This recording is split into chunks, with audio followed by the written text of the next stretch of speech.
This is an ACU Centre for Liturgy podcast. Speaking of liturgy.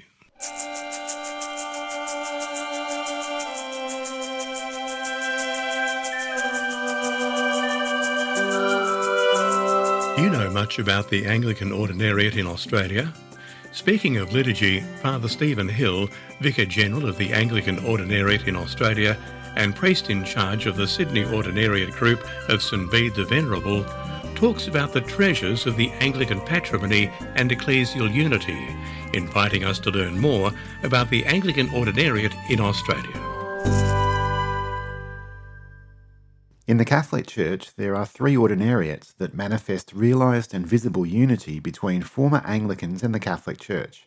Located in England, Scotland and Wales, North America, and Australia and Oceania, these ordinariates are jurisdictions that are equivalent in canon law to a diocese. Their existence is, however, personal rather than territorial, and they are subject immediately to the Holy See. The ordinariates were made possible in 2009 by means of the Apostolic Constitution Anglicanorum Chaetibus of Pope Benedict XVI.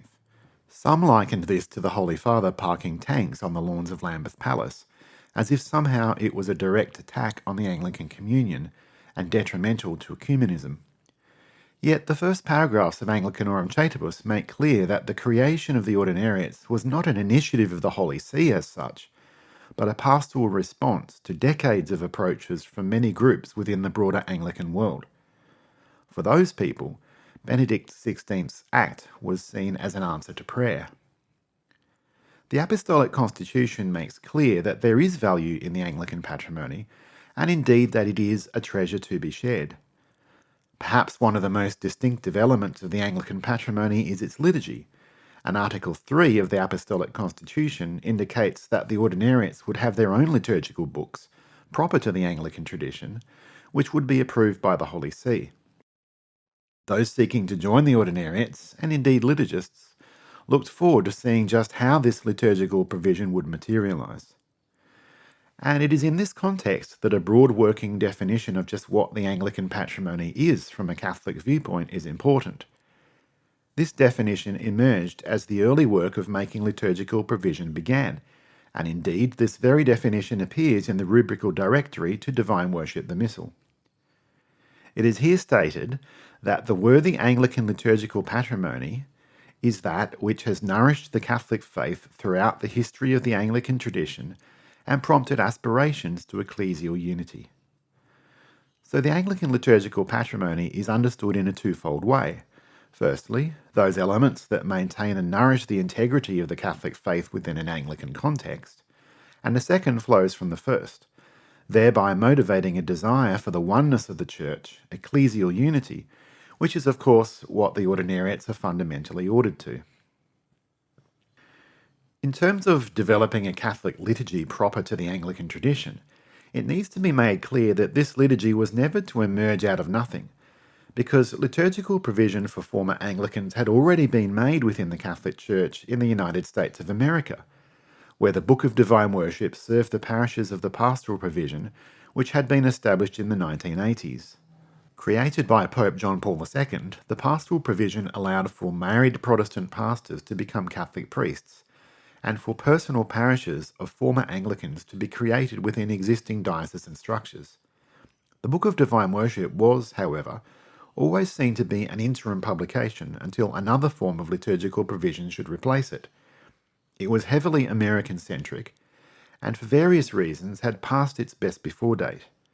As such, it was acknowledged that whilst the Book of Divine Worship would serve as an important reference point as an already existing approved Catholic liturgy, liturgical provision would need to cater for a variety of liturgical traditions around the world, and that a revamp of the 1980s Book of Divine Worship just would not do. Meanwhile, here in Australia, the personal ordinariate of Our Lady of the Southern Cross was erected on the 15th of June 2012. No liturgies had been approved, so the first ordinariate groups celebrated Mass according to the 2010 Roman Missal.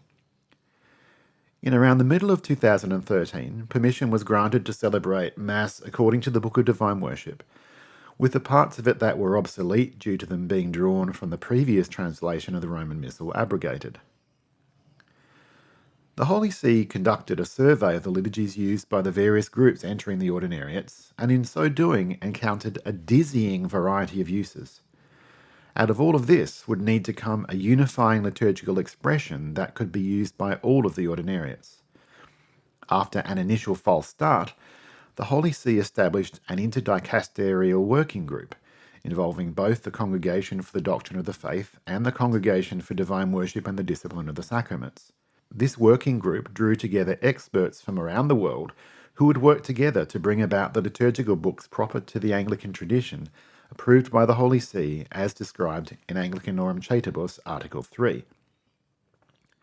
The first of these was published in 2014, Divine Worship Occasional Services, which provided for baptism, confirmation, matrimony and funerals. However, in terms of hopes for the future, I think it's fair to say that the one everyone was waiting for was the Missal. After all, this is what most people experience every Sunday. I'm not sure if a broad survey of hopes has ever been done, so I can only speak of my own hopes. I think I had a fairly open mind. My view was that Anglicanorum Chaetibus was an incredibly generous gift to the Church, and I was quite happy to accept however that might materialise liturgically.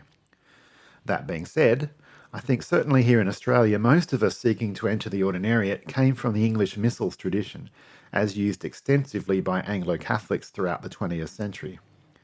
At this point, we were using the Book of Divine Worship, and I must say I found some of the Americanisms in it rather grating, and really hoped that they would be gone when the new Ordinariate Missal came out.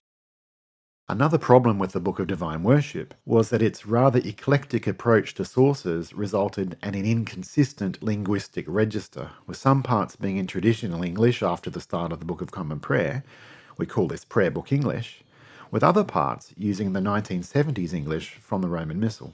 It was, and is, my view that traditional Prayer Book English is intrinsic to the Anglican patrimony, and it was my hope that the liturgical provision would make exclusive use of traditional English.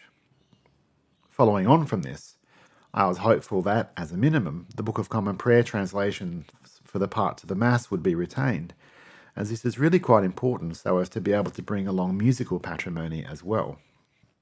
In 2014, interim texts were approved for use, with Divine Worship the Missal published in 2015.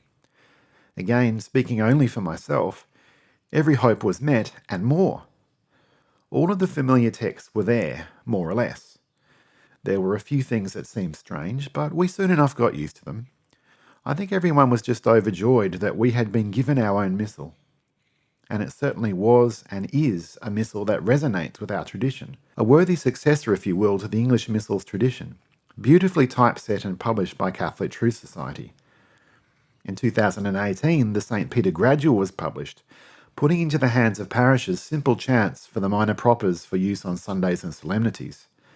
This served to provide a common musical reference work across the Ordinariates, allowing familiar chants to be accessible to most, if not all, Ordinariate groups. In 2019, Ignatius Press published the St. Gregory's Prayer Book. Whilst technically not a liturgical book, the intention here was to produce a modern prayer book using traditional English after the style of prayer books that had been extensively used in the Anglo-Catholic tradition.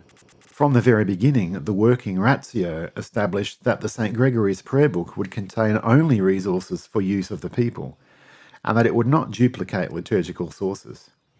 It is sold very well, and is appreciated not just by the people of the Ordinariates, but by diocesan Catholics seeking a traditional prayer book. In 2020, Divine Worship Pastoral Care of the Sick and Dying was published. This is what its title suggests, using familiar liturgical forms from the Anglican tradition. 2021 brought about what is thus far the most recently published book of Divine Worship, being Divine Worship Daily Office Commonwealth Edition. This is the only instance where a universal liturgical book for all Ordinariates was not published, with North America publishing a North American daily office. The reason for this is because of differences between the Commonwealth and Episcopalian prayer book traditions. Perhaps the greatest grace of the English prayer book tradition is that it was truly the prayers of the people, something that the Latin Church has been pursuing for centuries but has never managed to achieve. In the English prayer book tradition, what had been the sole domain of monks, nuns and clerics truly became the corporate prayer of the English people. This was done in part by accessibility, the use of beautiful vernacular English, but also a simplification of the office that made it easy to pray.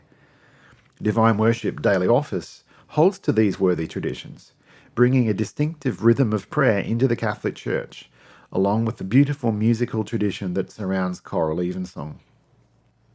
I don't think it can really be stressed strongly enough how significant it is, just what the Holy See has done in making liturgical provision in accordance with Anglican Norum Chaetibus Article 3. We have moved from having the mishmash that was the Book of Divine Worship to having 5 liturgical books that manifest the best of the English liturgical tradition, now as an officially approved expression of the Roman Rite. This really must be seen as the fulfillment of various convergences that are seen in the documents of the Second Vatican Council, and indeed a fulfillment of those convergences. This liturgical provision can only serve to enrich the Church. We have much to be thankful for.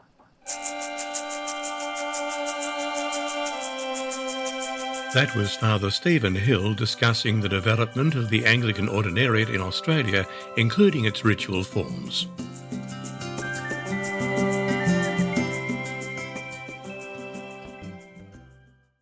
The ACU Centre for Liturgy, which provides pastoral formation in liturgy across Australia and beyond, is pleased to provide this podcast, Speaking of Liturgy.